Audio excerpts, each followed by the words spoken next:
अस्सलाम वालेकुम। उम्मीद करती हूँ आप सब खैरियत से होंगे, बिल्कुल ठीक ठाक होंगे। मैं भी बिल्कुल ठीक ठाक हूँ, खैरियत से हूँ। अल्लाह पाक आप सबको भी खैर आफियत से रखे, आप सबकी परेशानियाँ दुख दूर करे।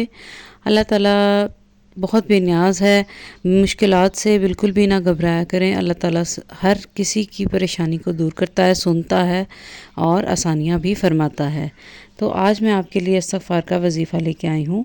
ये कोई इतना ख़ास वज़ीफ़ा नहीं है, बहुत ही आसान वज़ीफ़ा है। ख़ास वज़ीफ़ा तो है लेकिन मुश्किल वज़ीफ़ा नहीं है बिल्कुल भी। हज़रत सैयदना अब्दुल्ला बिन अब्बास रज़ियल्लाहु अन्हु से रिवायत है कि हज़ूर सल्लल्लाहु अलैहि वसल्लम ने फरमाया, जिसने इस्तग़फ़ार को अपने ऊपर लाजिम कर लिया, अल्लाह पाक इसकी हर परेशानी दूर फरमाएगा और हर तंगी से इसे राहत अता फरमाएगा और उसे ऐसी जगह से रिज़्क़ अता फरमाएगा जहाँ से इसे गुमान भी ना होगा। अल्लाह ताला आपकी सारी माली तंगी, परेशानियाँ, तंग दस्तियाँ सब दूर कर देगा। इस जिन बहनों के रिश्ते नहीं हो रहे, जिन बच्चियों के रिश्ते नहीं हो रहे, उनके रिश्ते भी हो जाएंगे, शादी भी हो जाएगी। और जिनकी औलाद नहीं है, वो जो बे औलाद हैं, उनके यहाँ औलाद भी अल्लाह अता फरमाएगा इस वजीफ़े से। तो रसूलुल्लाह सल्लल्लाहु अलैहि वसल्लम ने फरमाया, मेरे दिल पर गुबार सा छा जाता है तो मैं इस कैफियत के अज़ाले के लिए एक दिन में 100 बार अल्लाह से इस्तग़फ़ार करता हूँ। हज़रत अबू उमामा रज़ी अल्लाह अन्हु से रिवायत है कि रसूलुल्लाह सल्लल्लाहु अलैहि वसल्लम ने इरशाद फरमाया, बाएं तरफ वाला यानी गुनाह लिखने वाला मामूर फरिश्ता गुनाह करने वाले मुसलमान का गुनाह लिखने से 6 घंटे तक कलम उठाए रखता है। अगर वो गुनाहगार शख्स इस दौरान अपने किए पर नादिम हो जाए और अल्लाह ताला से तौबा व इस्तग़फ़ार कर ले तो वो फरिश्ता गुनाह नहीं लिखता। अगर तौबा ना करे तो एक गुनाह के बदले एक गुनाह लिख लेता है।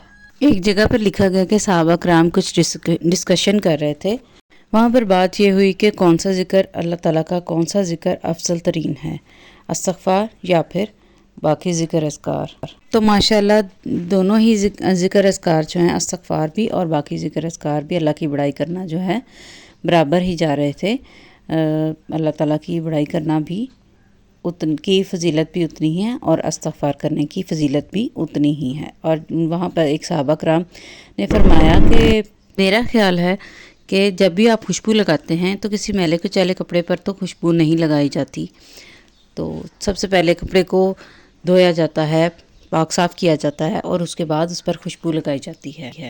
तो अल्लाह की मदह सराई और इस्तग़फ़ार का सिलसिला भी यही है कि इस्तग़फ़ार से पहले आपने अपनी रूह को पाक साफ़ करना है, इस्तग़फ़ार से अपने गुनाहों की माफ़ी मांगनी है, इस्तग़फ़ार से अपने गुनाह को धोना है और उसके बाद आपने अल्लाह की मदह सराई से उसको खूबसूरत बनाना है। यानी कि देखें आप कितनी खूबसूरत मिसाल है, कितनी आसानी से समझ आने वाली मिसाल है कि इस्तग़फ़ार से आप अपने आप को पाक साफ़ कर लें।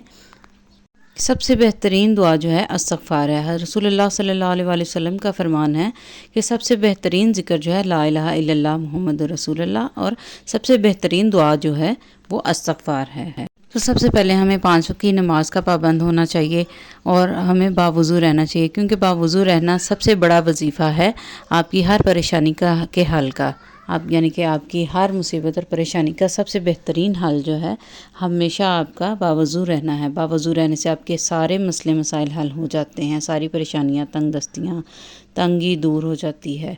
और अब मैं आपको वजीफ़ा बताने जा रही हूँ। यहाँ पर सबसे पहले आपने फ़जर की नमाज़ पढ़नी है और फ़जर की नमाज़ के बाद आपने उठने से पहले एक तस्बीह इस्तग़फ़ार की पढ़नी है और की तस्बीह पढ़ने के दौरान आपने तसव्वुर में लाना है जो भी बात आपको परेशान कर रही है। किसी ने आपकी दिल आज़ारी कर दी है, कोई भी माली परेशानी है, तंग दस्ती है, कोई भी आपको घर का किराया देना है, या फिर आप बे औलादी की दुआ है, बे औलाद हैं, आपको औलाद चाहिए, या किसी का रिश्ता नहीं हो रहा, तो आपने तसव्वुर में लेके आना है। कोई भी किसी भी किस्म की परेशानी है आपको, वो आपने तसव्वुर में लेकर आना है। तो बस आपने बैठ जाना है अल्लाह के हुजूर और आप बैठकर आपने अल्लाह की तस्बीह इस्तग़फ़ार की तस्बीह शुरू कर देनी है। अल्लाह के सामने आपने गिड़गिड़ाना है, रोना है, तसव्वुर में आपने अल्लाह से मदद मांगनी है। एक तस्बीह आप फ़जर की नमाज़ के बाद कर लें इस्तग़फ़ार की, और एक तस्बीह जो है मगरिब से पहले यानी कि असर के बाद एक तस्बीह इस्तग़फ़ार की कर लें। सुबह शाम के जो अज़कार होते हैं वो भी इंशाल्लाह मैं आपके साथ शेयर करूँगी।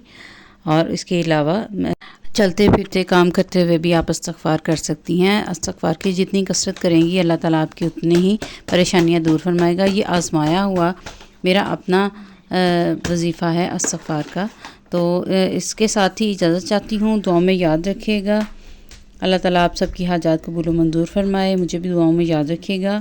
اللہ حافظ۔